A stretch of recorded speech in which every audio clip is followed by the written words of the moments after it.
আসসালামু আলাইকুম। আজকে একটা অবতল দর্পণের প্রশ্ন দেওয়া আছে। এখানে মেরু দেওয়া আছে, এমপি এম ড্যাশ একটা অবতল দর্পণ দেওয়া আছে। এফ হচ্ছে ফোকাস, সি হচ্ছে কেন্দ্র, এও হচ্ছে লক্ষ্যবস্তু। তো এখান থেকে পিসির মান অর্থাৎ মেরু থেকে কেন্দ্রের মান, মেরু থেকে যদি কেন্দ্রের মান যেটা দেওয়া থাকে সেটা আমরা কি বলবো, বক্রতার ব্যাসার্ধ।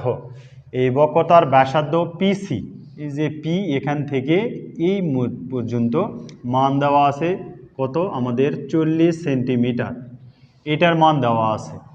আর এও কি বলছে, এও লক্ষ্যবস্তু, অর্থাৎ এই বিন্দু থেকে এই পর্যন্ত মেরু পর্যন্ত, অর্থাৎ মেরু থেকে লক্ষ্যবস্তুর পর্যন্ত কি দেওয়া আছে, দূরত্ব দেওয়া আছে। দূরত্ব কীভাবে বুঝবো, আমি আগেও বলছি, যদি হরিজন্টাল বরাবর মাপা হয় তাহলে আমরা পাবো দূরত্ব, আর ভার্টিক্যাল বরাবর যদি মাপা হয় তাহলে পাবো আমরা দৈর্ঘ্য।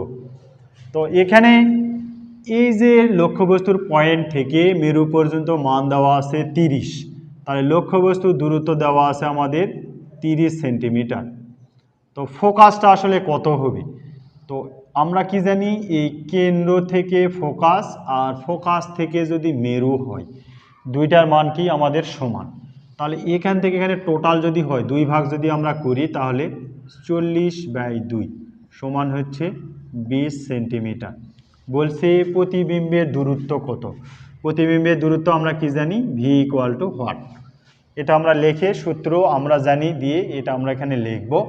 আমাদের মান বের করতে হচ্ছে ভি এর মান, তাহলে এখানে 1/v ইকুয়াল টু 1/f, এই যে প্লাস আছে এপার পার করে কী হবে, মাইনাস হয়ে যাবে। তাহলে এখানে 1/v ইকুয়াল টু এফ এর মান আমরা কত পাইছি, এফ এর মান পাইছি আমরা 20, আর ইউ এর মান আমরা কত পাইছি এখানে 30।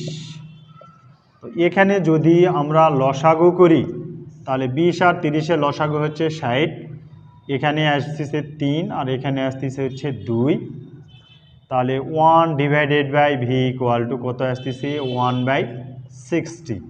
এখন যদি উভয় পাশে আমরা উল্টাই দিই, ভি ইকুয়াল টু কত 60 সেন্টিমিটার। তো এখানে প্রতিবিম্বের দূরত্ব আমাদের 60 সেন্টিমিটার বের হয়েছে। তো এ জাতীয় যদি অঙ্ক, এ জাতীয় অঙ্ক বলতে এবার 2026 সালে গ নাম্বারে এরকম নিমের অঙ্ক আসবে আসবে আসবে 100%, কোনো ভুল নেই।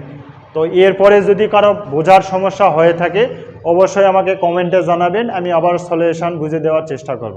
সকলকেই ধন্যবাদ।